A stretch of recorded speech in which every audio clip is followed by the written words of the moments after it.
Angie, can I ask for the link? I want to share this messenger group. Yes. Yung link for the Zoom. Yeah, I mean, yeah, with the Manila Observatory group. Okay, wait. Meron Uh, bang link na ganun or something? I think, yeah, here in the participants, I just need to copy the invitation. Okay. Pa-copy paste na lang. Thank you. Okay, I see. Or you can directly put the Zoom Okay. meeting ID. Zoom ID. Yeah. And the password.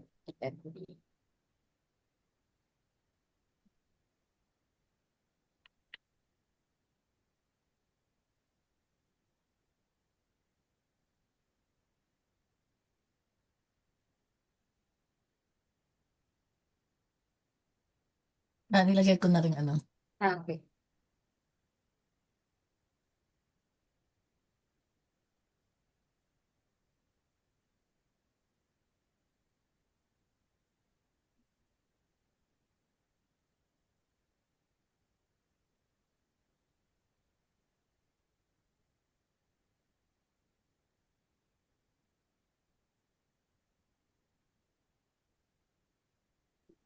(8:30) na po, Doc Ange.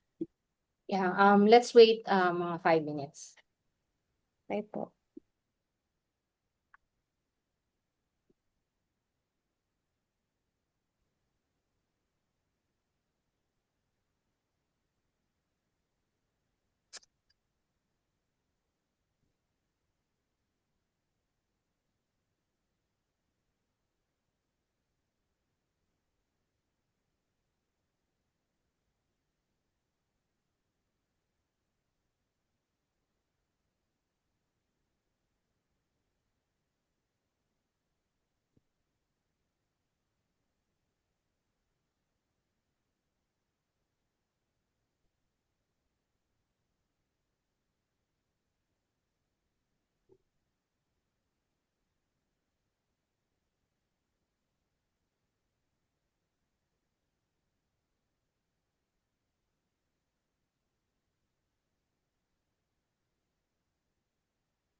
Hey, so it's already 8:40, so let's just start. This will be recorded and this also allows other participants to view it even after this webinar. So good morning, everyone. I am Angeline Lau from De La Salle University and currently the Vice President for PAASE, and I'll be your host for today. So thank you for those who joined us for today. And on behalf of PAASE, welcome to our webinar, Bridging Gaps, Inspiring Generation, Celebration of Women in STEM. So we are really happy to have all of you, and especially our speaker for today, will talk about their journey in um, in in their corresponding field in technology, engineering, and science. So to get started, we'll first watch two short video introducing PAASE and Sci our official journal.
Okay, so to officially kick things off, it's my pleasure to introduce our PAASE president, Dr. Maria Margaret Peña.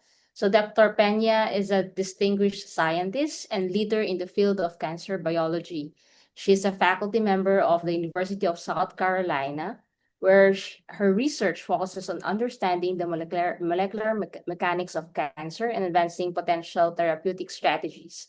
So as a leading Filipina researcher in her field, she continues to make significant contribution to science while actively promoting collaboration among Filipino scientists worldwide. Let's welcome Dr. Peña. Thank you very much, Angie, for that generous contribution. Um, well, good morning to everyone in the Philippines and good evening to those who are here in the United States. I would like to welcome you to today's webinar and thank you for joining us tonight or this morning. It's a great pleasure to have you here as we come together to celebrate innovation, leadership, and the incredible contributions of women in STEM. So STEM fields have shaped the modern world, and every day we learn of breakthroughs that touch every aspect of our lives. And although we know that talent among us is universal, the opportunities for women is not always accessible and seemingly available to all of us. So today's webinar is about recognizing that gap, but most importantly, it is also about how we women, are closing that gap. So today, it is especially exciting because we are joined by three outstanding women whose work, experiences, and insights reflect the very best that STEM has to offer. Each of these women has carved a unique path, overcoming challenges, breaking barriers, and making meaningful impacts in their respective areas of research. Their stories are not only impressive, but also deeply important as they help to illuminate to us what is possible and inspire the next generation of thinkers, builders, and problem solvers. So this webinar is not just a conversation. It is an opportunity for us to learn, to ask questions, and to engage with perspectives that can broaden our understanding and spark new ideas. Whether you are a student exploring your interests, a professional advancing your career, or an ally supporting inclusion in STEM, there is something here for everyone, which I hope we are going to take home as we finish these webinars later on. So as we begin, I encourage you to listen actively, to reflect thoughtfully, and to take inspiration from the journeys and insights that our speakers will share with us today. And most of all, I want to thank our speakers for taking the time out of your busy schedules to pause and to share your experiences so that you can inspire the next generation of scientists. So everyone, thank you for being here. And without further ado, let's dive in and let's get started. Okay, let's dive in. Thank you, Doc Mark. So let's move on to our first speaker.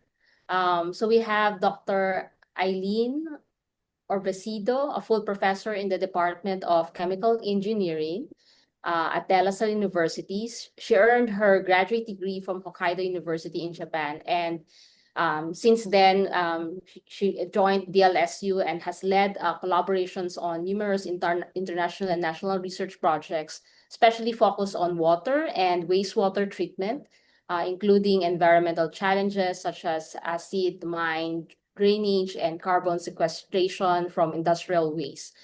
So she's a recipient of the 2024 St. Miguel Febres Cordero Pillar of La Salle Excellence Award and received a special citation in the 2022 NAST Environmental Science Award.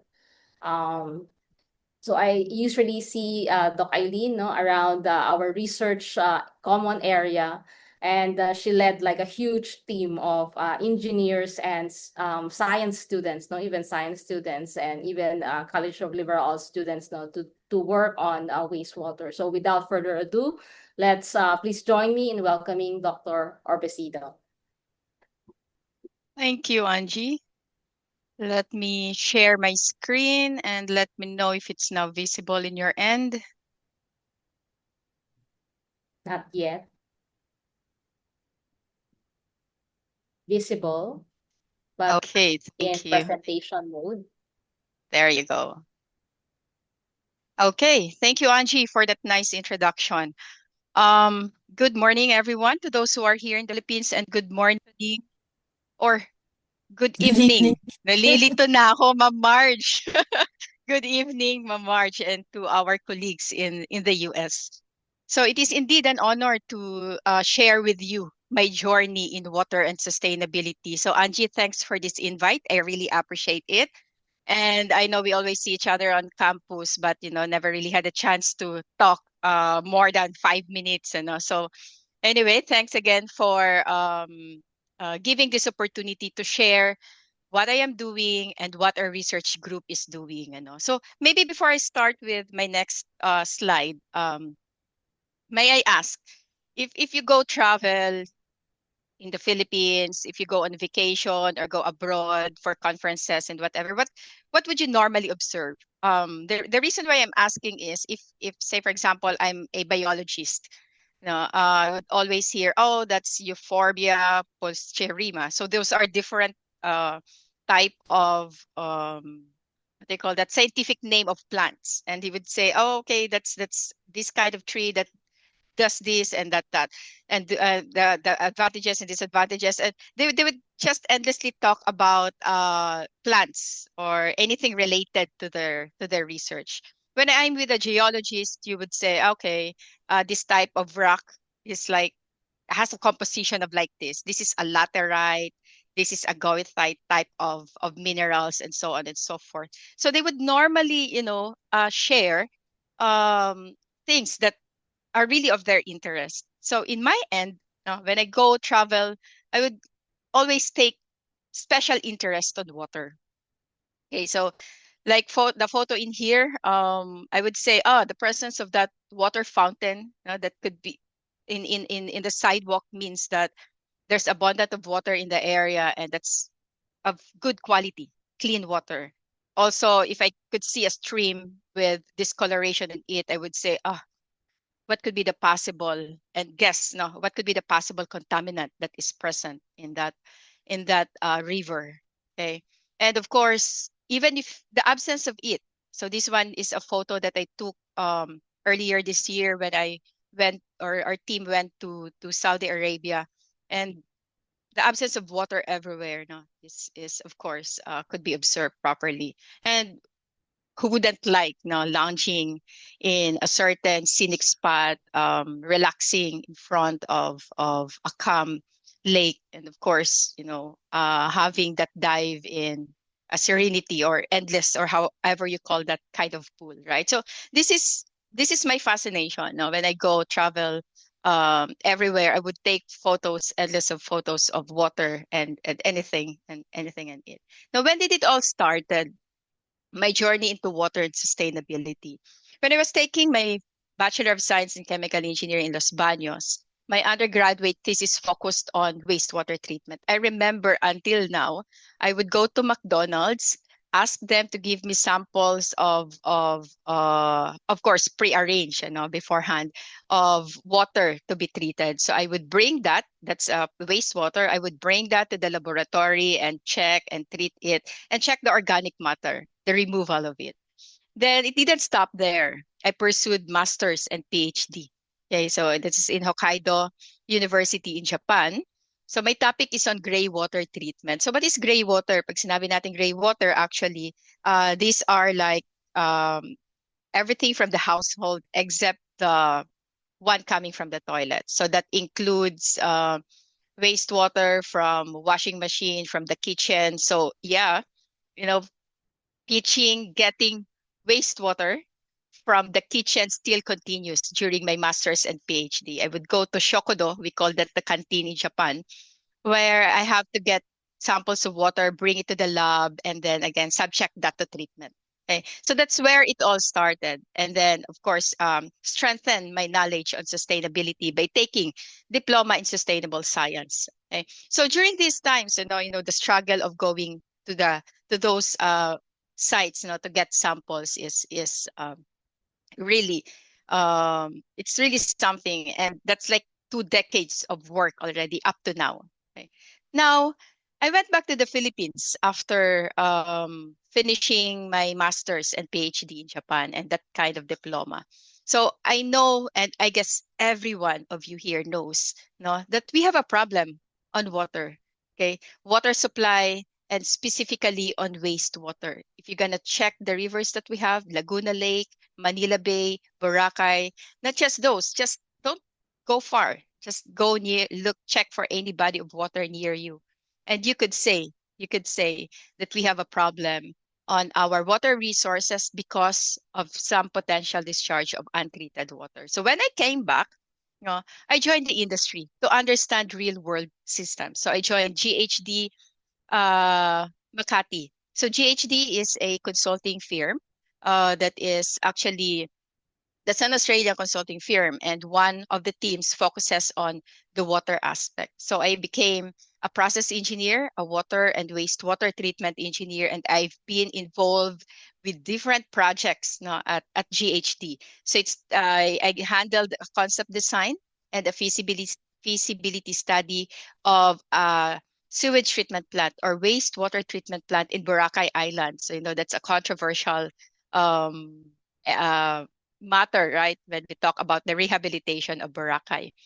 We also, my team, I'm part of the team that check the feasibility of upgrading the wastewater or the sewerage system in Manila City, where La Salle or where De La Salle is. So back then, I would check what are the options that we have if we're gonna build some treatment plant no, in Manila City and all other projects no, related to treatment of wastewater. Okay. So that's again for me, no, that I brought with me knowledge, no, from it's already been, I guess, a decade, no, since my my undergraduate years, since that time that I have to get wastewater from McDonald's, no, to this time where I have to solve real problems on what's happening on the water utilities here in the Philippines. Now, back in 2013, this is the time that I returned to academia. No, I joined De La Salle University, the Department of Chemical Engineering, to create impact through research. So actually, wherever you go, you may join engineering firm, you may join manufacturing plants, you may join academia. All you have to bring with you no, is the passion, no, and always whatever your expertise is, you just share that with everyone that you encounter.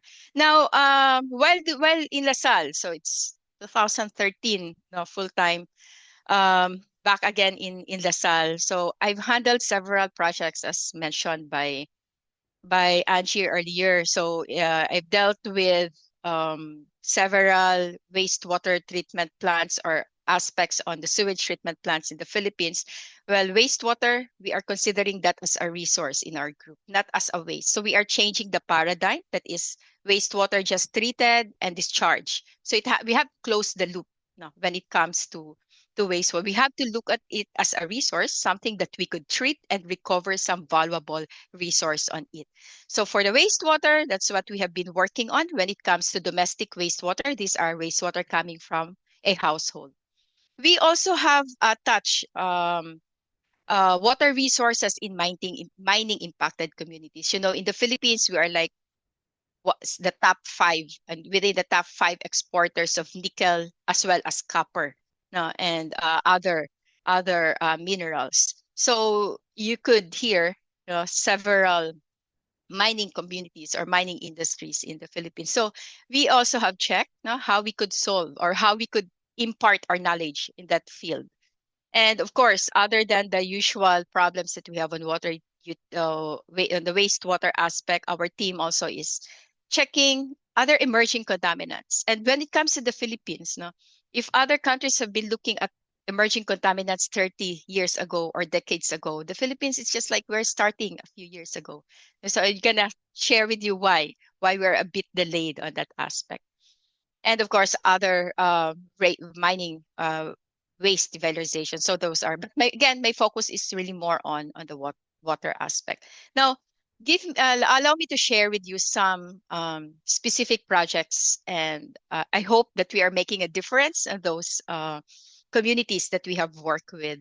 So as I've mentioned earlier, we work with a mining industry and also some mining impacted communities. So the next few slides, I'll share with you the water resource management in mining impacted communities. So our community or study area is located in municipality of Tublay, Benguet, that is like 6 hours away from Manila going north, and Barangay Ambassador. So in there, we have an abandoned mine site. So it used to have copper gold back in the 1980s, but they abandoned that as shown in here back in 1982s. So at the moment, there are like uh, more than 100 households located in that area, and mostly are indigenous people. More than 90% are indigenous people. And of course, the main source no, of income from the community are coming from agriculture, and they are farmers. And you know, one of the valuable resource that a farmer would need is water. So that's one of the aspects that we are looking at in this mining impacted area. So just wanted to share with you that this is the biggest research project that our team has been involved with. It's like an international collaboration with 4 or 5 institutions and with different disciplines. So we have social scientists in the team, data scientists, engineers, geologists, biologists, and environmentalists, looking at the social subsystem, technical subsystem, and ecological subsystem. I don't want to bore you with all the details, but should you be interested in this one, please do let me know, and we'd be happy to share info with you. And as mentioned, that's one of the aspects that we are looking at. So even if the mine has been not operational for like 45 years already at the moment, you could still see the impact. No? So it's going to take even hundreds of years. So there's this one river that is impacted by what we call as an acid mine drainage. So acid mine drainage, of course, that is from the word acid, no? That is characterized by low pH and high metal concentration in this area. Since it used to mine copper, there we have high levels of some copper, no? And that could be seen by the discoloration in this part of the river, and it stretches like a few meters, along that stretch of the river. And you know what? Downstream there are people, taking water from here. So what the team did, no? We have to inform the community that needs to be treated. They couldn't just get water directly from it. So we have to inform them a possible way to treat their wastewater or to treat that acid mine drainage. And the solution that we are giving, there's like, as engineers, we have so much in the pipeline when it comes to technologies. But we have to think, is this technology that we are introducing to the community really something that they could continue if we are away already? We are done with all our engagement with them. So this kind of thoughts, we have to consider when it comes to delivering solutions to our communities. So other than looking at, working with them for the last how many years already, we have learned that they already also have a problem on water supply, especially during summer. And in a month, and I guess we already have declared that we are approaching the dry season. So in a month, they will ask us again, will there be enough water for us? So will there be enough water that we could use for the community, for our plants? So that's the problem that we are currently working on. But we started with identifying which areas in need of water and the location of spring where we could source the water. This is a hilly area, so mainly water resources are coming from groundwater or springs, rather than surface water like lakes or other bodies of water. So what we did is supply them with water tanks that would be able to sustain what they need during some parts of the months or days where we have low water supply in the area. So that's one area that we are working on. Another thing, I guess, that I wanted to share with you is our research on emerging contaminants in water. So I don't know if, well, maybe it is just me. So when I check the news, when I see forever chemicals or any other related news related to PFAS, I would have a look at that. But it's in the news already. When you check CNN, when you check BBC, they would feature forever chemicals present in our food, present in our water. So here in the Philippines, together with Dr. Karen Lacerna of De La Salle University as well in Laguna campus, we are monitoring and checking the concentration of PFAS, or we call as forever chemicals. Why do we have to do that? Because it's present: firefighting foams, electronics, food packaging, cookware. So we could check it in those sources.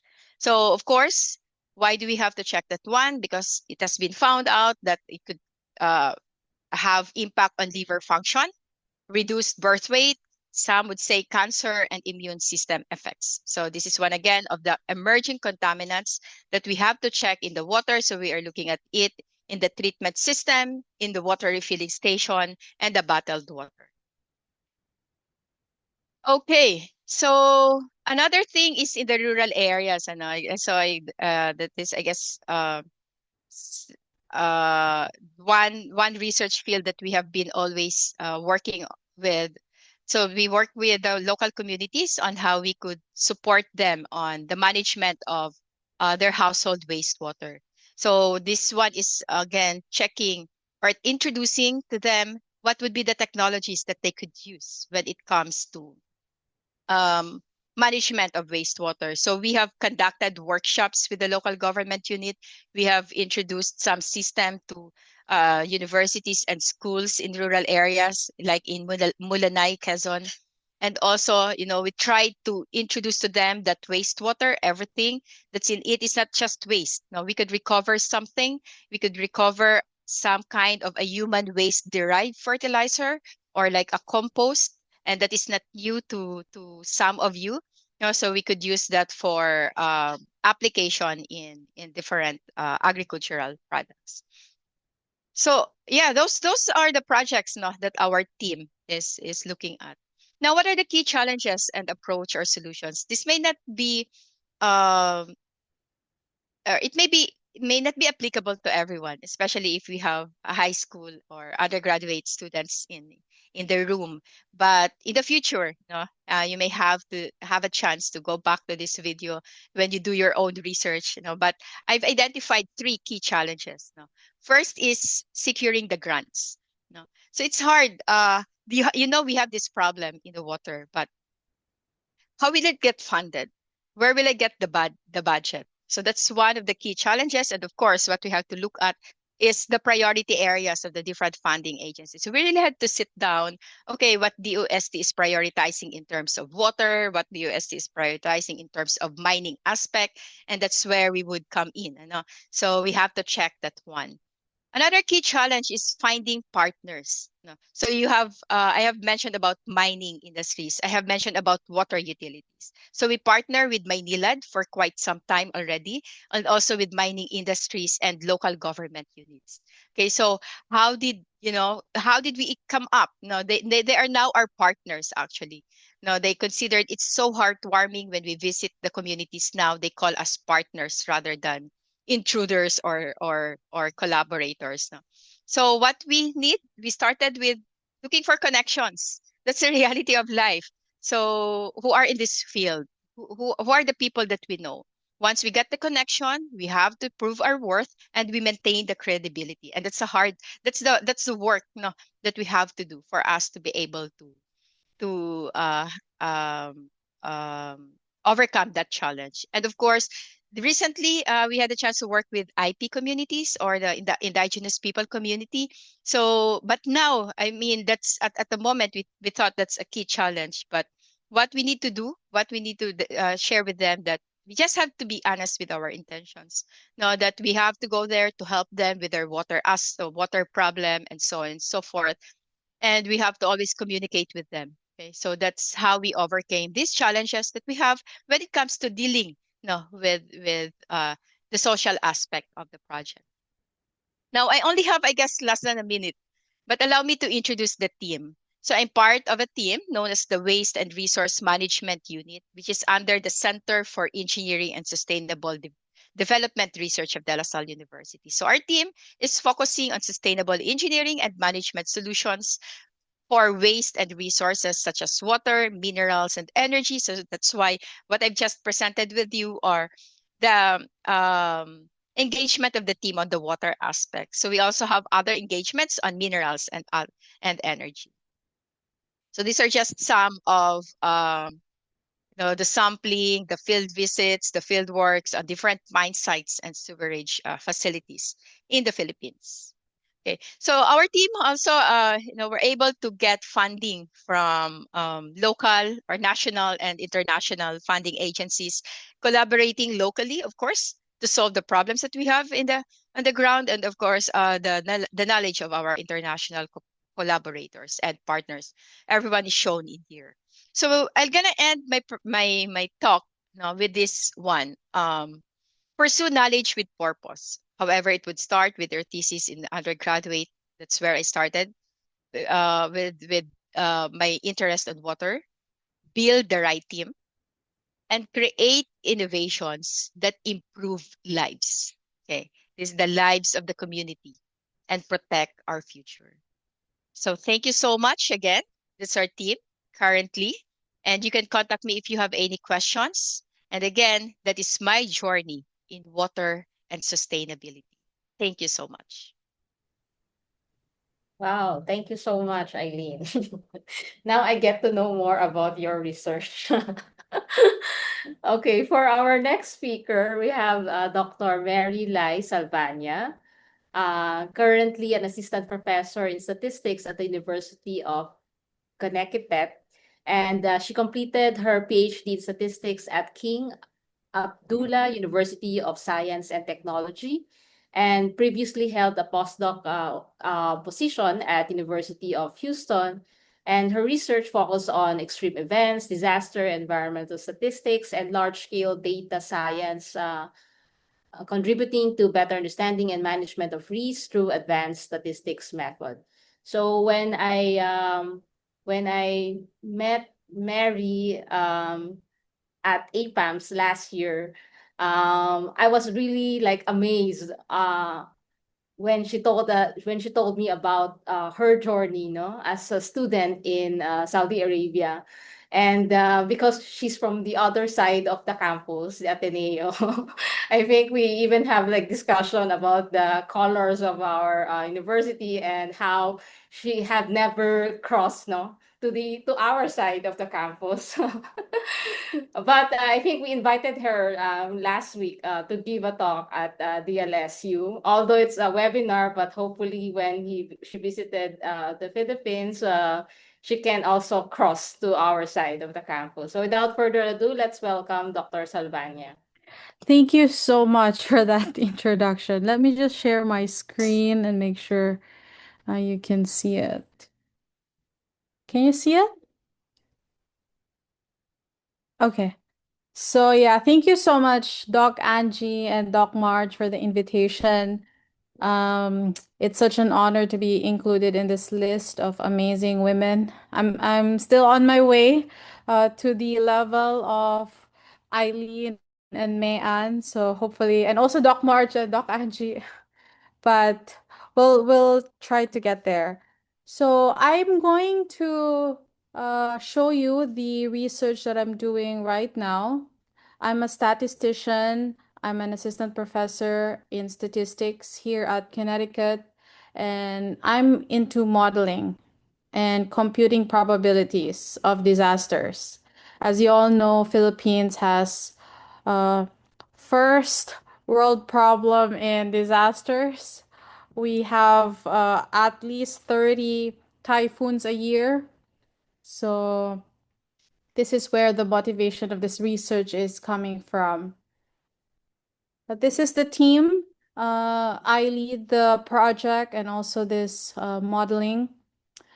So you can see my background here. I'm from the Philippines. I did my bachelor's and master's in applied mathematics in Ateneo de Manila University. So, no to La Salle. Just joking. So there is this rivalry, but I'm friends with everybody. There's no rivalry in academia. I also did my PhD in statistics in Saudi Arabia. So I was there for 5 years. Now I'm in the US. My expertise is in extreme and catastrophic events, risk, disasters, space-time statistics, and environmental and climate statistics, also computational statistics, large-scale data science, and high-performance computing or supercomputing. I'm with my colleagues here in Ateneo de Manila University, Ateneo Innovation Center, and the team, we have both theoretical and applied expertise in how complex systems respond to stress and how disasters unfold. So, how I got into this topic is because of my experience as a super typhoon survivor. If you remember, Sendong, that was in CDO. So I was still first year in college then. And it was my first time hearing an event that's called 1 in 100 year event. So that kind of disaster is expected to happen once every 100 years. And that was that was something unexpected. At that time, I was doing mathematical finance, so I enjoy money, pricing models, derivatives, portfolio theory. But the super typhoon uh, changed my focus. I found it difficult to think about financial collapses when I just lived through a physical collapse, which is the disaster, the super typhoon. And so I wanted to understand the kind of phenomena that devastated CDO or Cagayan de Oro, which led me to wanting to learn spatial statistics and also extreme statistics because you need special kind of statistics to model those kinds of extreme events. And so I found this university in Saudi Arabia and I stayed there for 5 years. And when it was time to graduate, I wanted to start my own research agenda as an assistant professor.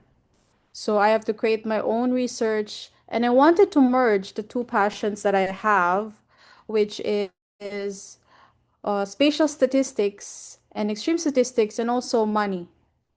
Where do they intersect? They intersect in disasters. Disasters are spatial, space-time phenomena, and they cost a lot of money, and they are extreme. So that's how this research was born. So what we see here are three recent disasters, one in Libya, one in Spain, and one in California. On the surface, they look like they're different events. It looks like they have nothing to do with each other. Geographically, they happened at different locations, also at different times. The one in Libya was in 2023, the middle in Spain was in 2024, and the one in California in the right side was in 2025. Also, they involve different hazards. We have a flood in Libya and also in Spain, and we have a wildfire in California. But underneath, they actually share a common pattern. Uh, we have these events when aging systems meet extreme events.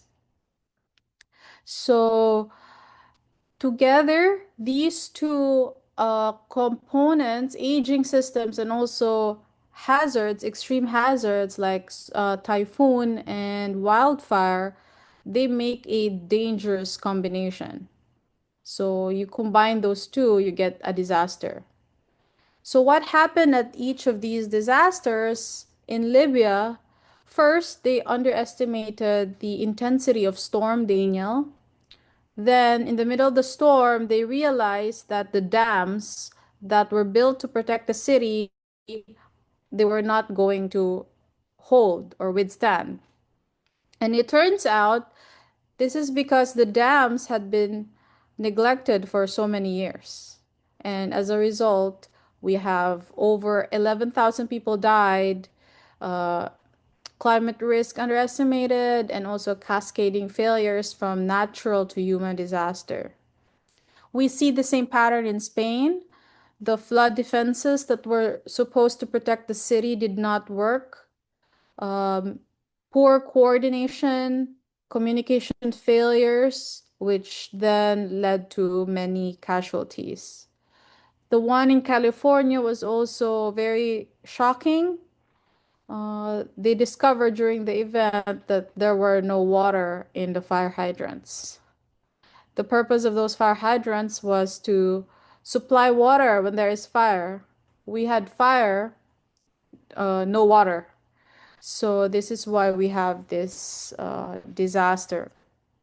And so we believe that the next generation of risk models should incorporate both hazards and the fragile infrastructures that are exposed to these hazards. They are the ones in harm's way. So we need models that incorporate these different factors. Also, we realize that disasters don't always start big. Most of the time, they start with a small problem.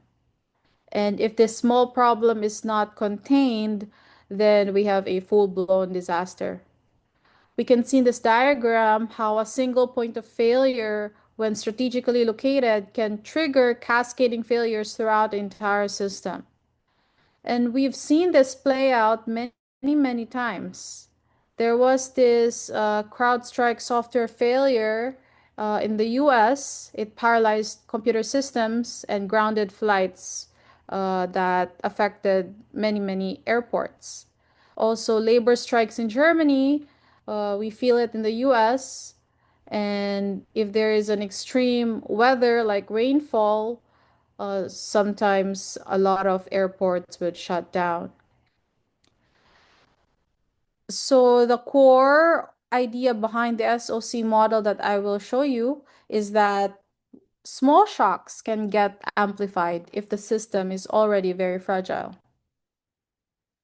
And this is where we have a problem model-wise, because traditional statistics, they assume independent component failures.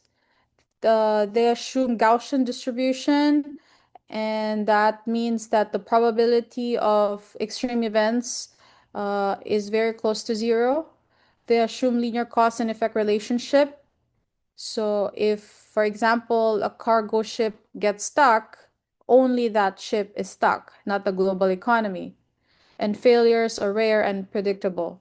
So those events that we say happen once every 1,000 years really happen once every 1,000 years. But that's not what we experience in reality. So we see complex interdependencies between systems.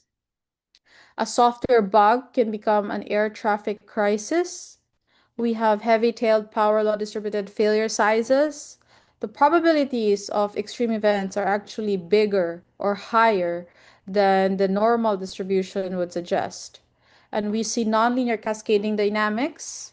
Failures, they don't just add up, they actually multiply, they accelerate, and they can overwhelm the system. And black swan events are actually statistically inevitable. They are bound to happen.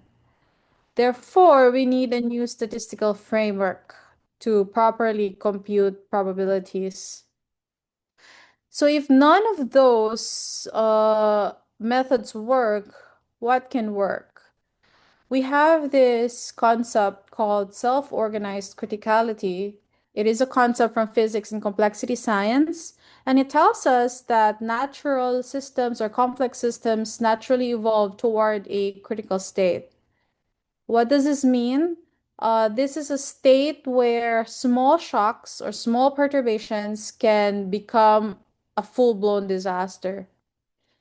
And the sizes of these outcomes follow a power law distribution. It is also in this state where large events that we think are rare actually happen more often than we would like them to happen. And the system exhibits scale invariant behavior. So it does not matter if you're studying an airport system with 100 airports versus 200, we will see the same behavior. So in SOC, the power law appears. And when we see power law, it tells us that events of any size can happen even if we haven't seen them before. So can produce events orders of magnitude larger than what we've seen before. The disasters that we see, it's always possible to see something more than what we have experienced. And central to this power law is this exponent alpha, and it tells us how large these extreme events could be. So just to give you some overview about power laws, if you're not a statistician, this might look foreign to you, but this is how we compute probabilities of events happening in the future. We like to use power law in SOC because it tells us that, for example, if alpha is 2.5, if this becomes 1.5, the probability, for example, of seeing 50 airports shutting down is higher with alpha equals 1.5. When alpha is 0.9, it's even higher, and it's more likely to see 50 airports canceling flights altogether. So power law systems or SOC systems, they do not suppress extreme events. They actually allow them to happen. And this is why we see catastrophic failures more often than we would like them to occur. They are part of the expected behavior. So I want to show you this animation to explain or to illustrate what SOC is. I hope the sound will go through. Imagine dropping sand grains one by one onto a table. At first, they pile up peacefully, building a small mountain of sand. But as the pile grows steeper and steeper, something remarkable happens. The sand reaches a critical slope where it becomes incredibly unstable. Now, adding just one more grain can trigger a massive avalanche. Small grains tumble down, knocking into others, creating a chain reaction that can cascade across the entire pile. This is self-organized criticality in action. The system naturally evolves to this precarious state where tiny changes can have enormous consequences. And amazingly, this same pattern appears everywhere, from forest fires to stock market crashes. Now imagine complex systems, like the U.S. aviation network, working just like that sand pile. Airports run at peak efficiency, pushing capacity to the edge, just like grains reaching a critical slope. Airports run near full capacity day after day. So when a major hub like Chicago O'Hare fails due to severe weather, its flights must reroute to nearby airports. But those airports are already stretched thin. The sudden influx overwhelms them, triggering delays and cancellations that ripple across the entire network. Just like one grain can trigger a sand pile avalanche, one airport failure sets off a nationwide cascade, turning a local disruption into system-wide chaos. This is the hallmark of self-organized criticality. Power grids, supply chains, and other complex systems behave the same way, quietly evolving to the edge, where small shocks can unleash massive consequences. So that is what the science of SOC tell us. Sometimes the system has become so fragile and so vulnerable that we think it's still safe. So these are hidden fragility that would be nice to discover before disaster happens. So I want to show you this other. We've seen how a single failure can ripple through the system. But what happens when we track every failure over time? Each time a disruption occurs, we count how many airports were affected. Some cascades are tiny. Others reach across the country. Now we plot the size of each cascade against how often it happens. A clear pattern emerges. A straight line on a log-log scale. That's a power law. Power laws are the statistical fingerprint of self-organized criticality. They remind us, big failures still happen. They tell us that there's no typical failure size. Small disruptions are common, but massive cascades, while rare, are always possible. And when that rare cascade arrives, there's no stopping it. That's the danger and the lesson of self-organized criticality.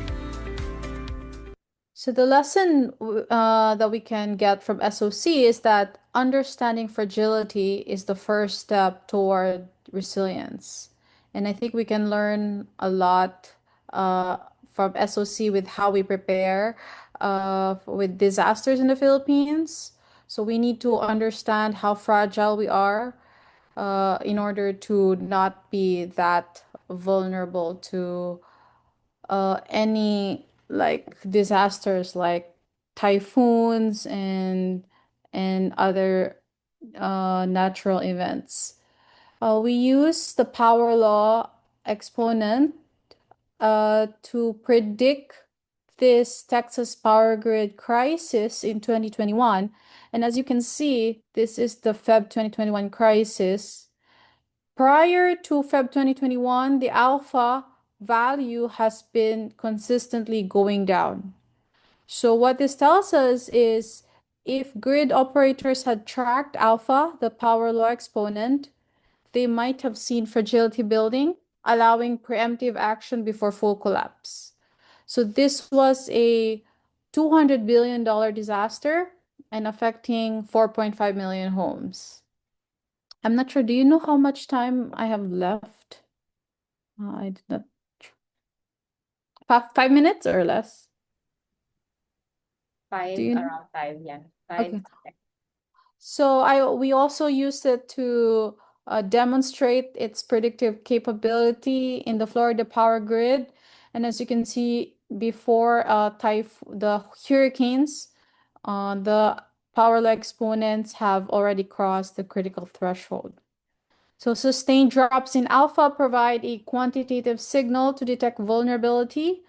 It allows us to see how fragile we are, even if the disaster has not happened yet. So it's able to reveal hidden fragility before major storm strike. We also analyze the number of cancellations in several airports in the US, and the power law has emerged. This tells us, or this explains why sometimes delays could be 20 minutes or 8 hours. We really don't know because that's the lesson of SOC. Sometimes a small problem could be a trivial problem, or it could totally lead to a shutdown. You can also use SOC to compute probabilities of, let's say, large cascades versus system-wide risk. Large cascades involving 10 plus airports, less than 20. System-wide could be something like more than 20 airports. And you can also demonstrate with SOC which design of airports or aviation system will contain cascades, and also which ones will try to worsen cascades. So here you have a hub and spoke design, which is the dominant design of aviation systems. Point to point is when you have local destinations to another. So you don't have to like go to Manila to go to somewhere local. Fragmented regional is when you have like north airports connecting to each other, and also south airports connecting to each other. So you can study those designs and see which ones will not or will stop cascades on its track. You can also use SOC to develop early warning system and figure out or find out which airports are most critical. So if these airports will fall, then there's a really big possibility of the whole aviation system shutting down. Which airports are cascade prone, which ones are avalanche triggering airports. And for example, if Atlanta Airport fails, which ones are most likely to go down next? You can also study climate change, how climate change would amplify cascades, how much do we need to spend, for example, in economic impacts if we don't properly control these cascades. So the message of SOC model is to prevent collapse before it happens. It flips the story from crisis response to crisis prevention, and I'm sure you will agree that crisis prevention is much cheaper than crisis response. So they say that they had 2 hours to avert disaster. If you use the SOC model, you will have a year to prepare. So the signal appears 1 year before the crisis. You can also design parametric insurance so that you can properly cover your exposure, and you can see which problems are leading to much worse outcome. So just to conclude my presentation, extreme events, they should not be treated like outliers. They're actually going to happen as a consequence of complex systems and their behavior towards criticality. And alpha, the power law exponent, can serve as a data-driven early warning system for systemic collapse. And SOC provides actionable framework that enables anticipatory action, something that we really need in the Philippines. We can't afford to just keep responding to crises. We need to anticipate them and so that we can mitigate their outcomes. So all of this is based from my experience with disasters in the Philippines. And so yeah, I chose essentially a statistics field where the topic is something that I'm passionate about and also that can help uh, the Filipino people in forecasting these disasters. So I hope you learned something from my talk. If you have any questions, then please let me know. Thank you, Mary. That's a very interesting talk. So for our third speaker, we have Dr. Mayan Mata, Professor of Applied Mathematics at the University of the Philippines, Mindanao. She earned her degree at the University of British Columbia. Her expertise is in mathematical modeling and epidemiology. Her works focuses on using data and complex systems to support health decision making.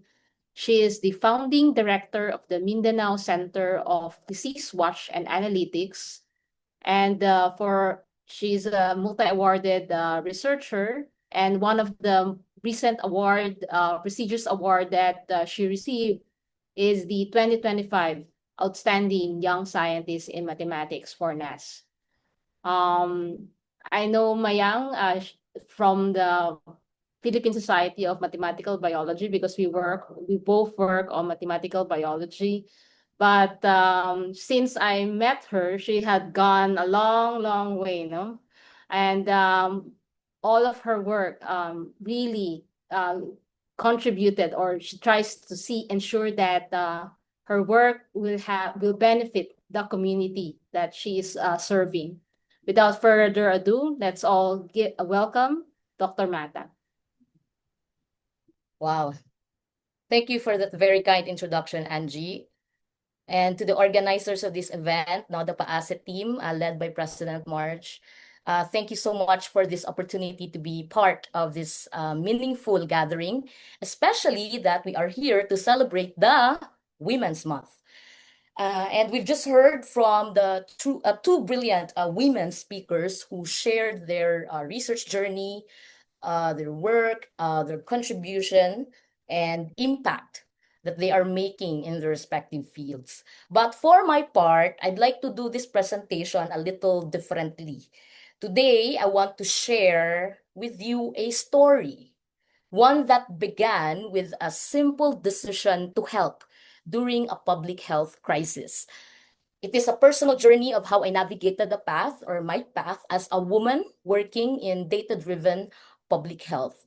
From starting as a volunteer modeler, also I'm a modeler by the way, Doc Mary, to eventually becoming an institution builder.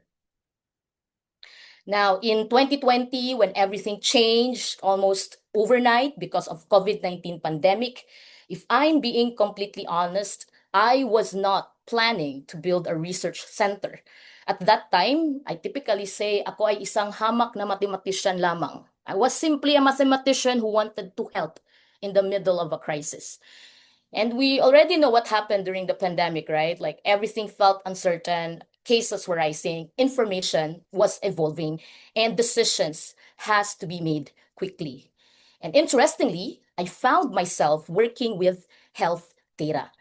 I still remember asking my sophomore undergraduate students that time to help collect data posted by the DOH Davao region on Facebook. And my goal during that time was very simple. I just wanted to fit those data points into the COVID-19 model that I formulated. And from there, we began building data sets.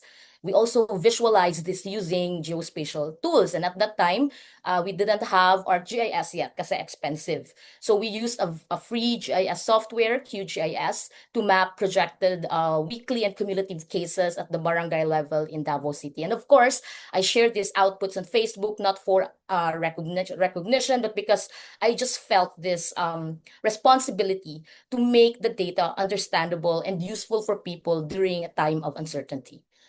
And then I volunteered to continue building mathematical models to simulate disease transmission during the early stages of the pandemic. So this photo captures some of our early efforts where I began fitting these models to the data collected by my students. And out from my modeling efforts, I was trying to make sense of what was happening by supporting decision making. And these events made me realize that Mindanao, my Mindanao, needed a stronger scientific infrastructure for analytics and public health. And along with my experiences during the pandemic, I have observed gaps in the system that limit the region to resolve and respond to problems efficiently. And just by simply responding during the crisis, I was made aware of the limitations of the current system. And some limitations I'd like to highlight here are as follows. First, data fragmentation. This means that data existed, but they are disconnected, incomplete, not even well managed. The second limitation was the limited capacity for modeling and data analytics. At that time, very few institutions were doing modeling or advanced analysis. I remember forming a small modeling group that time in UP Mindanao. We called ourselves IAM Lab or IAM Lab. IAM stands for Interdisciplinary Applied Modeling Lab. And we were only 5 in the team during that time. And then beyond that, I also initiated a network of Mindanaoan modelers. And again, we were very few, only 4 of us with this kind of expertise coming from different institutions like Caraga State University, MSU IIT, and USTP in Cagayan de Oro. And lastly, there was limited interdisciplinary collaboration, which I should say led to weak systems because there was no clear structure connecting data, science, and decision-making. Now, these gaps inspired us to create the Mindanao Center for Disease Watch and Analytics, or the DIWA Center. Now, before institutionalizing the DIWA Center, there were a few key turning points that led to its beginnings. The first was volunteer modeling, where I used publicly available health data to analyze disease spread and dynamics, which I already showed you in the earlier slides. The second, which I should say, or I would say was crucial in turning the vision into something more concrete, was our collaboration with UP Pandemic Response Team. And this collaboration was actually initiated by the UP Resilience Institute. And I remember back then, Dr. Joma Rabahante, professor from UP Los Baños, he reached out to me about a project on modeling and simulating COVID-19 dynamics in the Philippines. He knew I was also doing modeling, and so he invited me to contribute, specifically to focus on the Mindanao context. And that opportunity also strengthened the work, but not only strengthened the work rather, but also allowed me to expand my network of modelers across the country. And finally, from these experiences came a realization, the critical importance of modeling during crisis. It made me reflect. If science is so important during crisis, why are we relying only on volunteer efforts? Volunteer work is valuable, we know that. But I began to see the need for something more sustainable and more structured. So the Diwa Center did not begin with a building. It actually began with an idea, literally from a diwa or a thought. At first, it was just a small group of scientists, researchers with a shared vision, the belief that modeling and data analytics could play a stronger, more meaningful role in public health. So what I'm showing here are just some of the outputs of our work translated and communicated to the public. And again, our goal here was very simple, just for people to understand the current situation and what it meant for them. And from that idea, we began translating it into action through early projects that fueled our passion to better serve the community.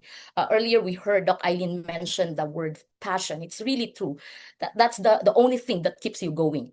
So in 2021, we were privileged to secure funding from DOST, PCHRD, to establish the first NICER Center. NICER stands for Niche Center in the Regions for R&D. And that NICER Center is focused on modeling, data analytics, and bioinformatics for decision support systems in health. And I also had the privilege of leading this program. This initiative brought together collaborations from Mapua Malayan Colleges Mindanao, as well as colleagues from UP Mindanao in the biological and environmental sciences, marking an important shift toward a more interdisciplinary approach in our work. Now, at that time, I was leading a team of around 20 researchers during the pandemic. There was no physical center yet. No building, no dedicated space, everything was done online. All our collaborations, discussions, outputs, they were all coordinated virtually. It was really a difficult time, but we carried through. Now, as we continue our R&D efforts for COVID-19 response, and as the program was nearing completion, I also began to think about its sustainability. Now, while we still had ongoing modeling projects, I pitched the idea of establishing the DIWA Center to the UP Resilience Institute as a health resiliency hub that could carry this work forward. And alongside these COVID-19 efforts, I also led a project on rabies forecasting in Davao City, which resulted in the development of a rabies analytics dashboard dubbed as RabDash. So today, this dashboard is being used by the Davao City Veterinarian Office to support and improve their data management and operations. Now, these initiatives, for me, they're no longer academic exercises. They were grounded in real public health needs. Slowly, things began to grow. We built collaborations. We gained support from UP Mindanao and the UP system. And along the way, we also gained confidence as our work began to be recognized at the national level. So what started as volunteer work was slowly taking shape into something more meaningful and more sustainable. And eventually, what started as an idea became something tangible. What began as a virtual center turned into a physical one. And yes, finally, in 2023, we institutionalized the Mindanao Center for Disease Watch and Analytics.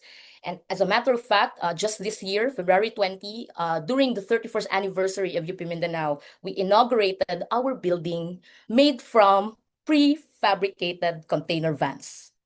I know it may be small, it may seem small, it may seem simple, but for us, it represents something much bigger.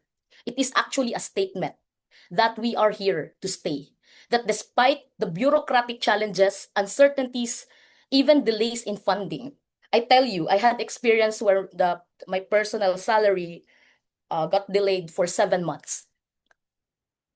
We still have this drive.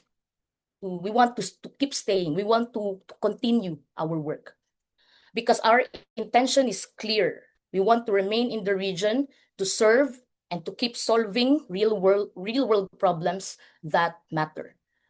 But more than building a center, what we were really building was a system. Now we know that DIWA was not built out of convenience. It was actually built out of need. A need to understand, a need to connect, a need to serve, and a need to act. But eventually, that word need became the foundation of our objectives. So now, need is not just a word for us, it actually defines what we do. So let me walk you through what need means for us and navigate. We navigate both basic and applied research focusing on infectious and non-communicable diseases because good decisions begin with a deep understanding of the problem. Or should I say, good decisions begin with good science.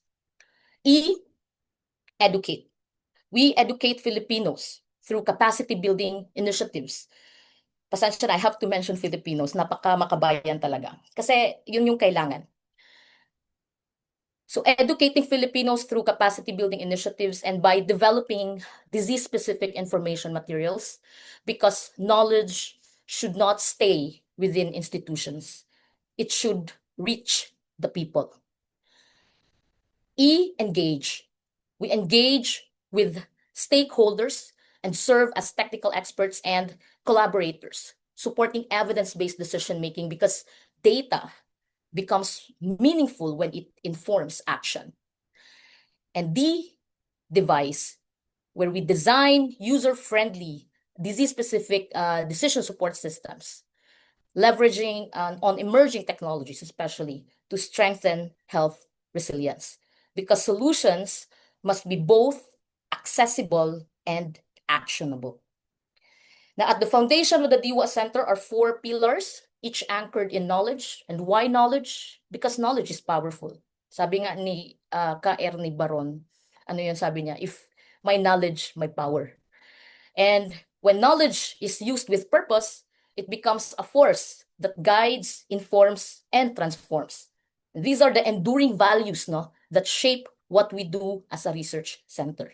Starting with knowledge generation, where we produce knowledge from our advanced research and dynamics of the various diseases, to knowledge transfer and sharing, where we empower everyone through capacity building on technical tools, disseminate health information campaigns, and provide policy notes on health-related issues, to knowledge services, where we serve as analytical arm for local government units, government agencies, and private entities to make better decision-making and provide advice for efficient operations. And finally, up to knowledge application, where we develop and promote innovative disease-specific decision support systems for use at both individual and community levels.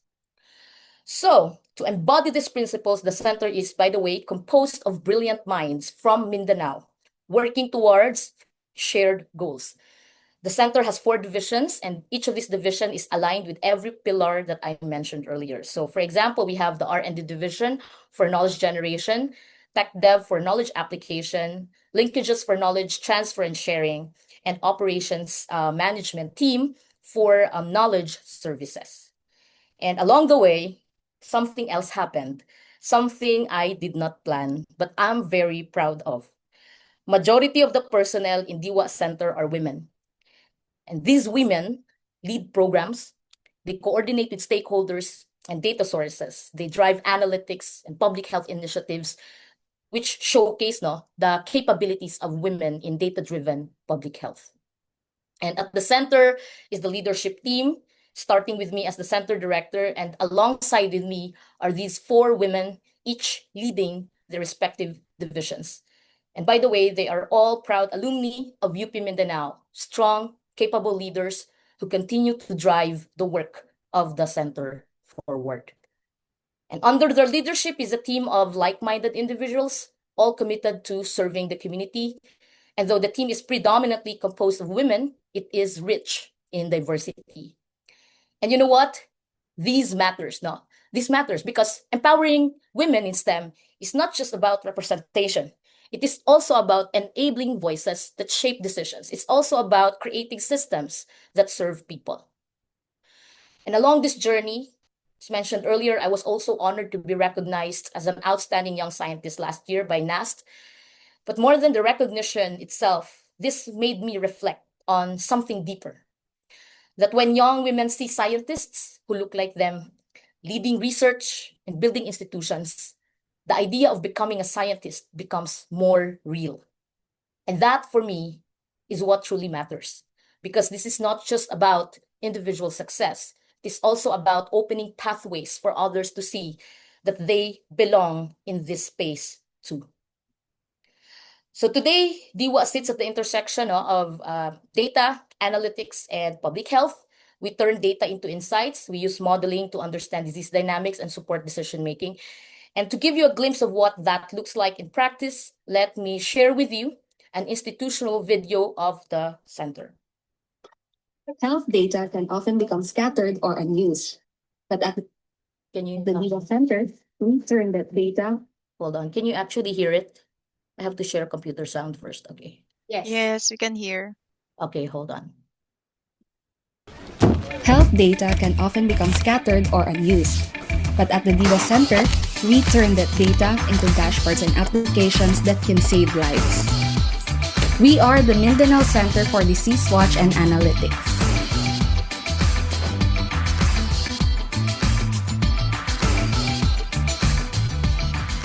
May value ang data. Ang problema lang is that not all data are used properly. Typically, what we do is just count ilan yung namatay, ilan yung nag-recover, ganun lang. Pero can we actually do more out from that? That's actually very possible, but that entails a lot of training dapat sa sino yung mag-a-analyze. So we're encouraged to apply sa DOST Niche Center in the regions for R&D. So we're actually the first resiliency hub of UP Resilience Institute. As a matter of fact, we were recognized nationally by the UP System President, Gawad Pangulo, dahil nga sa aming initiative to improve yung health systems natin dito sa region. Dapat kita magod ang nag-set to the trend pagabot sa health innovation. The DIWA Center is guided by its 4 pillars: knowledge generation, knowledge transfer and sharing, services, and application. We support LGUs in making evidence-based decisions by providing dashboards, surveillance system, and diagnostic kits. To make all this possible, our research and development team analyzes and interprets data. Our linkages team connects and collaborates with communities. Our admin and finance unit provides essential support, and our technological development team builds and maintains the tools that power our work.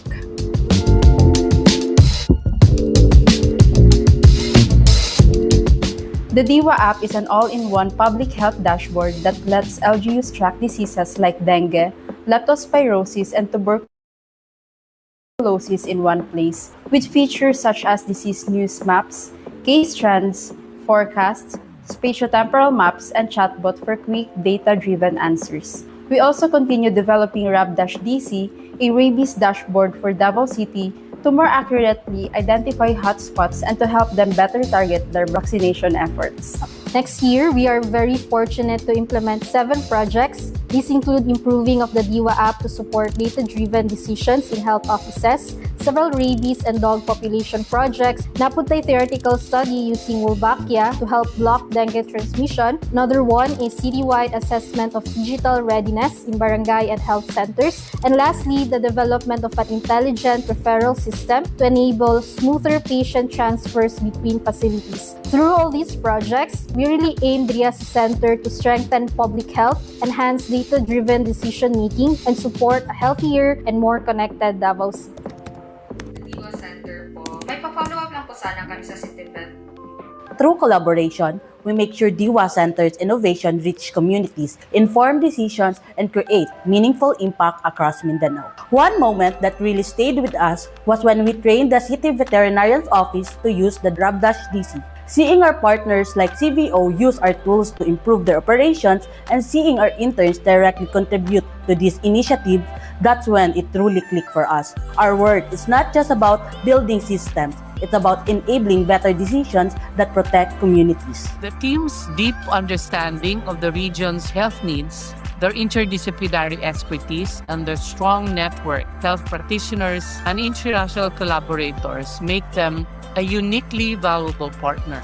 We believe it can serve as a model for other regions in the country, empowering local health leaders and practitioners with the tools and knowledge to make informed decisions.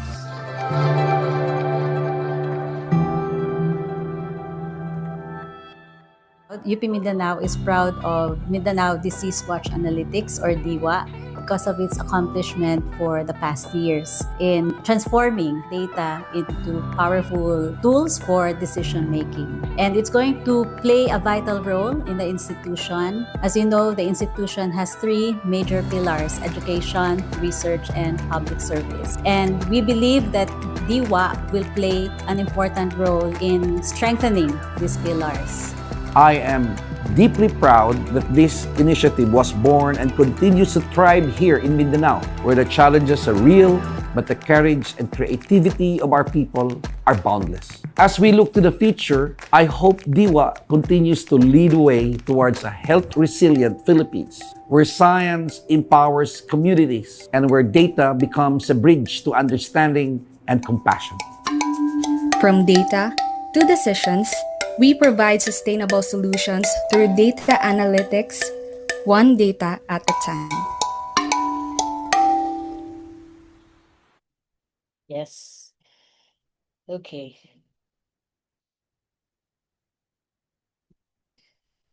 So,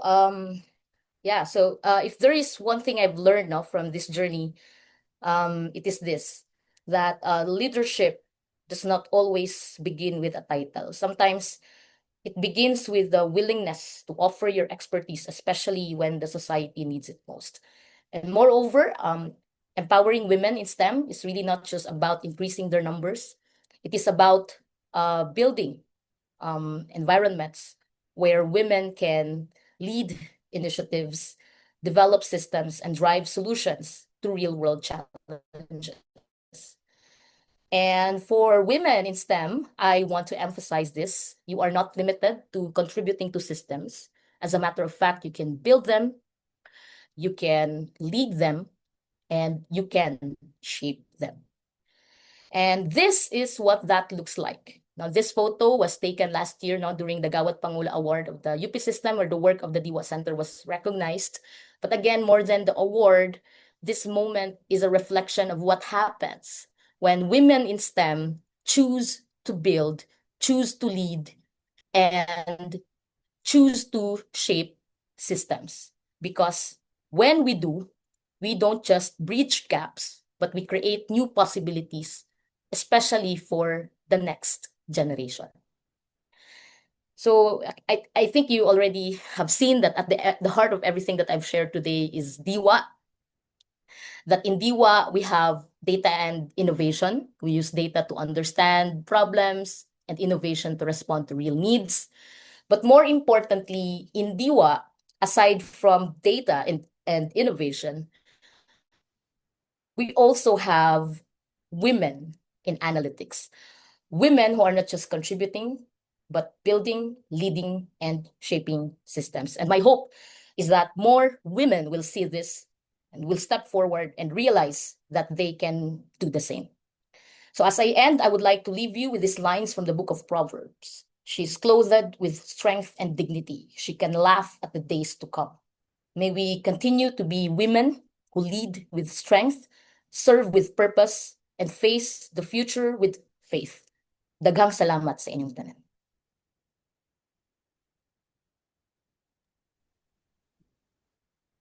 Thank you, Mayang. Very inspiring, no? So to all our speakers, kindly open your camera. We'll have the open forum. I'm really inspired. So I hope our audience here are also inspired. And this is recorded. So I think we can still forward this video to more participants or more audience, so that we'll be inspiring more women or girls to pursue career in science. Fev, can you remove the okay, and then Marge, can you also join us, Marge, for the open forum? So to start, my first Miss Universe question will be, do you see any gap that we need to address for women in STEM today?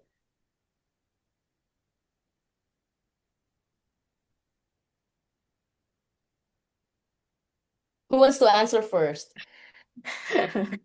Anybody? May gap nga ba? Kasi in the Philippines, I don't really feel, I did not feel it. Sa ibang bansa, when I was doing my master's and PhD in the US and Canada, I really felt like there's very, very few women taking on STEM courses, should I say STEM field. Kasi I remembered once I was just like the only woman in the room of like 30 men. And interestingly, that experience, like, hindi ko napansin na it's kind of like nakaka-intimidate until someone pointed that out to me na, don't you find it weird that you're the only one, the only female, the only rose among the thorns? And I'm like, I didn't notice that. Yeah, but I don't know if here in the Philippines, if that gap, kung naramdaman ko yung gap na yon, hindi ko naramdaman so far. Aileen? Yeah, ang hirap nga pang Miss Universe nga. Engineering. Pang Miss Universe nga, Miss Angie. Pero I agree with Doc Mayang, all these years, I never, as well, even in the engineering, even chemical engineering, I never felt that kind of special, a need for women to be, what they call, like, not special treatment, but to be more aggressive, because for me, all throughout all throughout my career, ayun, I just always do my best regardless. I don't look at myself as a woman that would need more, what to say, would need more space in this research. But I would say, and I also agree with Doc Mayang, in other parts of the world, we could still feel that. But it has changed a lot. The landscape has changed a lot in the last 1 or 2 decades. To be honest, or maybe until now, I could say that the reason why I was chosen to or why I was admitted at Hokkaido University, because they are increasing the number of female graduate students. Well, that was more than a decade ago, and that's really true, or that 2 decades ago. But not anymore. I mean, there are so many opportunities. All you have to do is just grab that opportunity wherever you are, whatever level you are into at the moment. Just, I don't know. Maybe it's just us in the Philippines, maybe, but it has changed. The recent travel that I have before everything happened is Saudi Arabia. Before going there, I thought, like, they have a different they have a different level when it comes to participation of women. But also, I was surprised that they have as well changed. There are women leading key roles in the government. So I guess it's just really like a matter of mindset, that regardless of what gender you are, you could always excel. So yun lang, Angie. I hope mananalo na to sa Thank you. Meron pang kasama ng contestant, si Mary. Si Mary. Yeah, I mean, I agree. I'm not sure. Statistics, I think it's equal. I mean, almost equal, the distribution of men and women. And yeah, I never also like classify myself as one category and ask for more accommodation just because yeah. But yeah, yeah. I think we're already as the society has already come to a point where it's almost equal, hopefully close to equal. March? So I guess I'm older than most of you. And most of the time it's my husband who tells me to say, hey, be careful what you say, you're a woman, right? And sometimes it's not accepted. Kasi mas matanda ako sa inyo nung time na yun, we're not supposed to say much and just agree. I remember being in the council in my students, my children's elementary school. I was always very outspoken because I always thought that I had something to say. And I will say it because I'm not saying it just to open my mouth, but I'm saying it because I want to contribute something good. So I would always say it, and then sometimes there are other people in the room who do not will misinterpret that because I'm talking too much, I'm too aggressive or something. But over the time, I said, God gave me a brain. I learned a lot. I'm good at what I do. Why should I keep that covered? I don't have to be aggressive. I know there are some women who need to speak loud and be aggressive and be heard and be in front of the whole thing. I go more for diplomacy and people listen to you. And so I think to me, as long as you know what you're talking about, as long as you're an expert in your field, I don't think people see the gender. People see your good ideas. People see how good you are. People see your good intentions. People see your passion. And so after a while, they don't even think twice that you are a woman. They just want to listen to what you have to say. So I think it's incumbent for all of us to learn and be good at our craft and be able to contribute things that are good and constructive and that people will pay attention to that will benefit not just us because there are people, and I see this a lot also when I deal with things that who are out for themselves but who is also out for the good of everybody. Particularly if you're a leader, you cannot just think for yourself. You have to think for the organization. You have to think for the community and for your organization what's good. And so when people see that in you, they actually stop to listen and they don't think of you as someone who can be dismissed because you are contributing something good that will benefit everybody. So I think that's the thing to always remember. And I think it doesn't matter whether you're a woman or a man.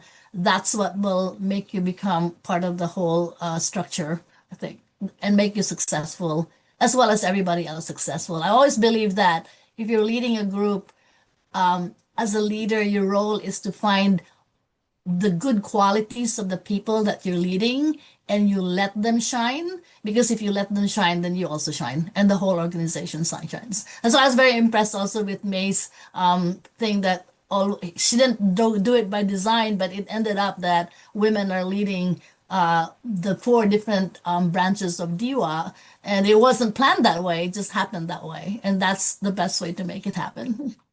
Yeah. So I just recently attended a meeting for Asian Oceanian women in mathematics, and in that forum, on that meeting, it was actually discussed that for pure mathematics there are fewer women, but there are actually more women, or the number of women in applied mathematics is more than in pure mathematics. So yeah, in mathematics there's still like pure and applied, and for pure there are still less women, no, in pure mathematics. Okay, let's move to the next question. Yes. Yeah. And if I can add something too, because I'm in a biology department, there are equal numbers of men and women in my area. So that's biology. But right next door to my department is physics. And I see two women walking down the hall. So it depends on what field you're in. Yeah. Okay, so the next Miss Universe question is what support system, like mentors, institutions, or policy, made the real difference in your journey? Did you is there a support system that is something memorable that Yeah, really. actually, I would say that the support system is very important, like especially institutional support. So when I pitched the idea of the DIWA Center to be the health resiliency hub of UP Resilience Institute, good thing that they were receptive. And they also sort of like paved the way for us to institutionalize the center. But of course, that kind of interaction actually entails humility, right? You have to really learn to be humble and at the same time courageous. No, in all honesty, there was I typically have this feeling because I'm from UP Mindanao. I'm not sure if the people from from the bigger UP campuses will support us. But if you just try to just have How this about courage to propose. personally in your journey? Well, personally, I don't know how to say this, but every time when I'm down, I usually have someone to talk to, a counselor, a biblical counselor to be specific, who helps me guide my directions in some ways. Because, of course, how will I say, our career path is very tempting to go out from academia, especially that there are more opportunities outside the country. They're paying more. But you always go back to what you are called to do. And I think that's really what's driving me. I have this strong sense that I'm called to stay here in the Philippines and serve the Filipino people. I know it sounds corny, but if you really like think and really reflect on yourself, that's really something that I realized along the way. So it helps if you have people around you who directs you and reminds you what you're called to do. Aileen?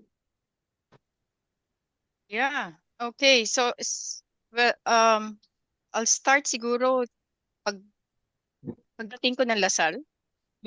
They have this small research grant, Orco, you know that, Angie, ano? So actually, diyan nagsimula eh. That started the research, no, journey. So after going back from Japan, where you have everything, when you just order some chemicals or anything, it would come right away, arrive the following day or the following week. It's not that easy. Pag, but then again, I guess if LaSalle still would have that platform that would make at least our research life a bit easier or manageable. So that kind of support that we get from our institution is really something. I know, of course, I would always complain. Lagi naman eh. Hindi talaga nawawala, no? I would complain, ang bagal ng procurement, ang bagal ng accounting, and so on and so forth. I guess it's a challenge that we have when it comes to research. But the way our institution would respond, no, they would sit down, really find time, find a workaround on those things. I guess that really means a lot. So if we look for grants locally, internationally, 100% then yung support ng university on that.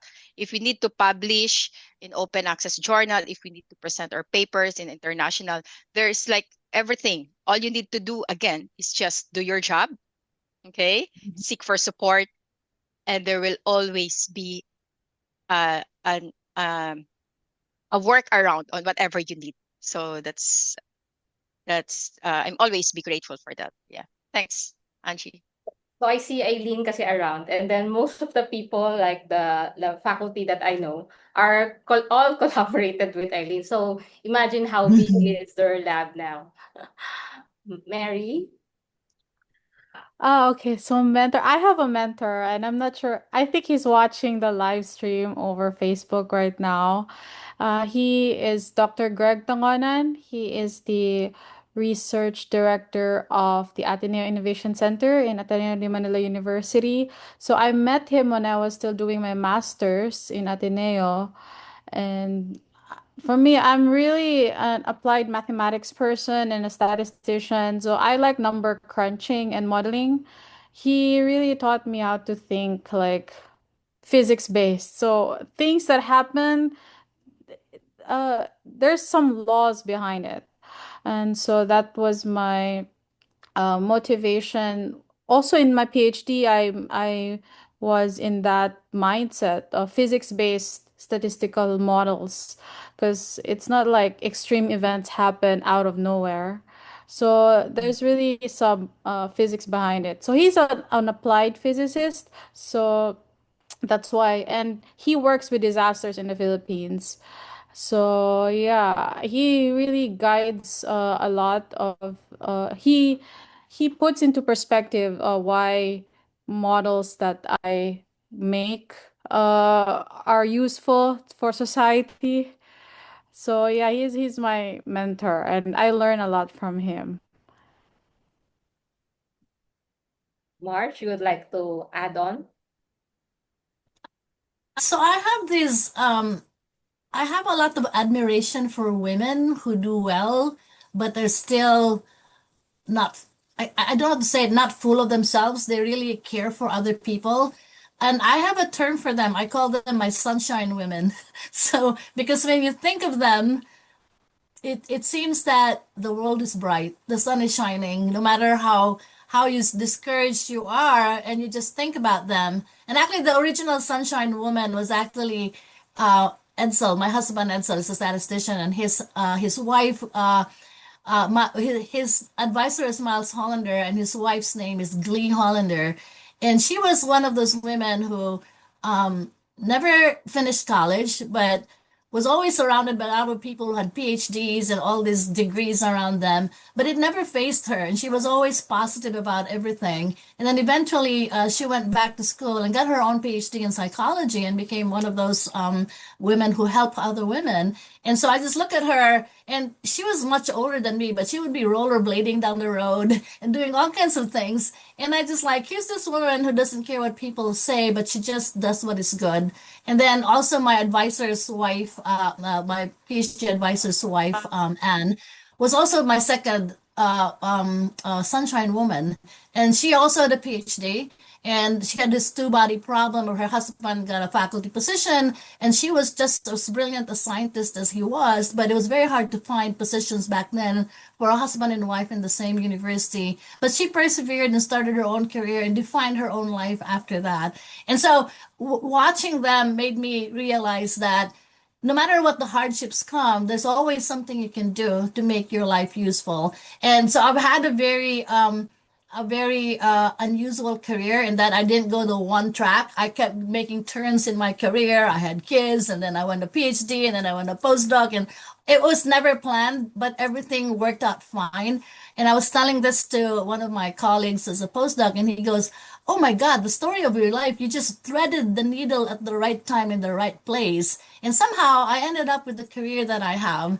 And so I always remind myself that no matter how bad you feel, no matter how depressed you can become for a paper not accepted, a grant that just got triaged, things will work out. And sometimes I always blame the National Institutes of Health because every time I gave up, like, I don't want to do this anymore, then I got a grant. And I'm like, whoa, somebody believed in me. So those kinds of things, there are moments in life that define you. And just look at the women that have been there before you, not just women, men and women that go through all these adversities, and you see them, it never faces them down, it doesn't put them down, but you just keep going and finding a way to it, and somehow you end up where you are. There was a time when I said, oh, I'm never going to be in academia, and guess where I am? So, I'm associate chair of my department, and so I'm like, how did I get here? But it's just doing the best you can all the time, and also making use of every opportunity, because I didn't always get into the right track, like, oh, you're going to be promoted here, you're going to be promoted that. There was a door that opened, and I'm like, and they said, well, this is this door that opened. I'm like, I don't care how I get there. I'm going to kick that door open. I'm going to walk in, and you'll see that I'm going to do something good with this opportunity you gave me. And so that's always been the story of my life. It's like I'd never planned it, but it just happened. But also, if you do good at what you do, you're never lucky. The lucky people are the ones who are ready to take on that opportunity. So whenever the opportunity comes, just grab it. Just kick that door. If it's open a little bit, kick it open 10 inches so you can go through. And so that's what I would say to anybody. And also, There are other women who plan their life like 1, 2, 3, 4, 5, and it has to be this way. And I'm just like, come on, life doesn't happen that way, you know. If you do it that way, sometimes you miss the opportunity because you're looking to the left side when the opportunity is on the right. But just keep your eyes open for opportunities. And even though it's not what you planned, it's probably the best thing that happened to you. And that's what I can say for my life. Yeah. Okay, I'll second the motion to everything you said. Okay. Okay. Last question. In one sentence, so one sentence lang, no? What does inspiring the next generation mean to you?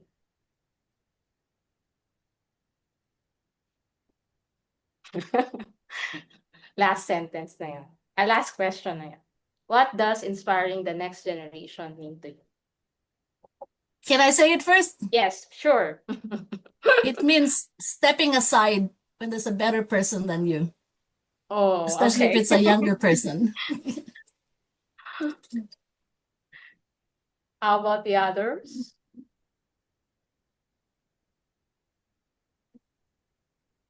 Maybe in my case, that would be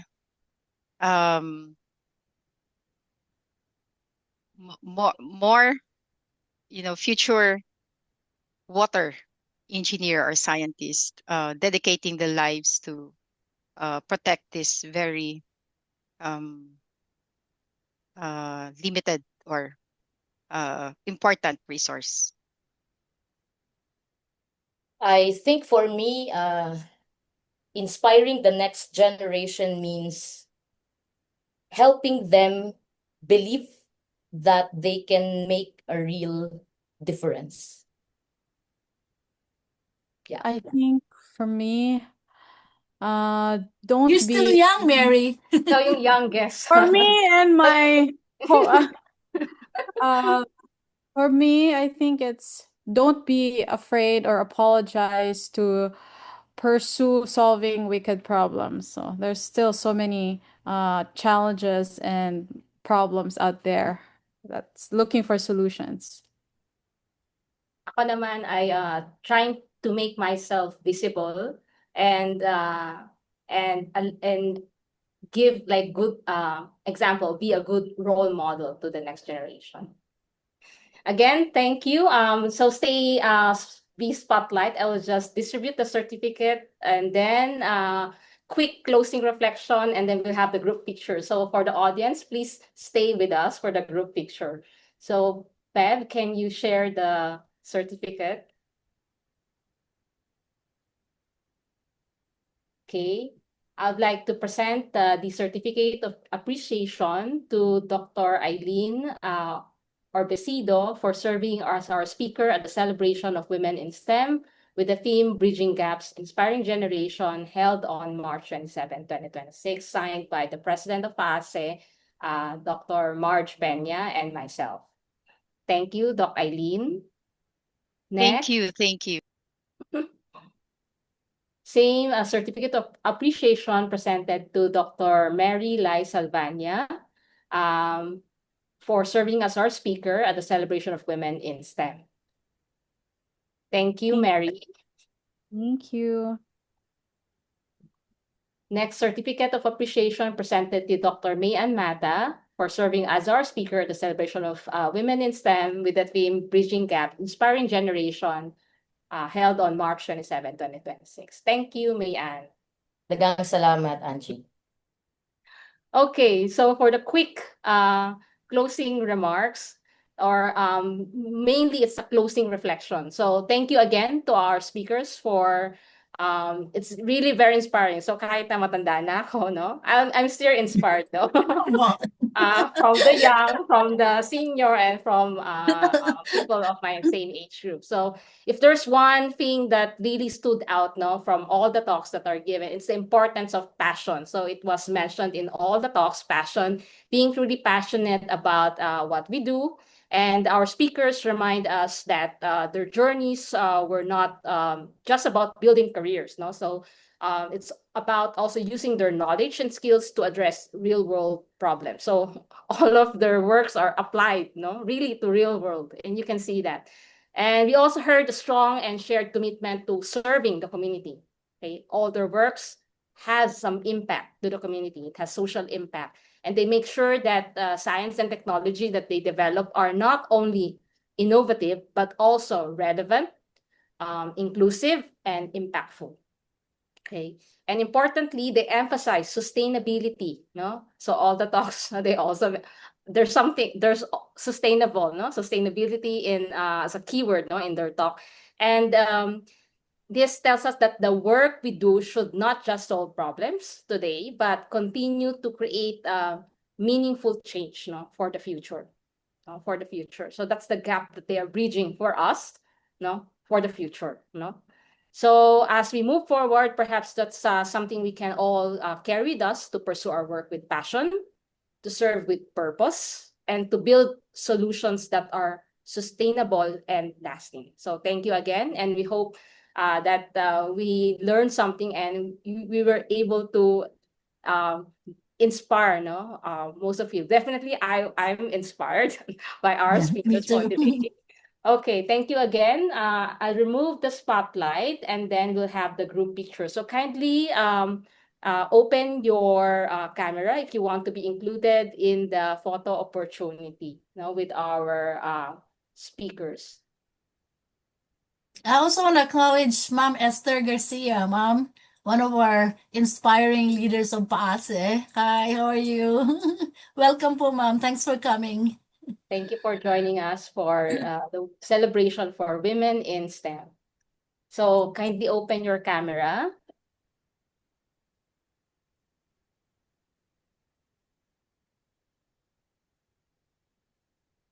Okay po. One, 2, 3, smile. Page 2 po. 1, 2, 3, smile. Isa pa po. 1, 2, 3, smile. Okay na po. Okay, thank you. Thank you again for being a part of today's seminar, Bridging Gaps, Inspiring Generations, Celebration of Women in STEM. So on behalf of PAASE, thank you and have a great day.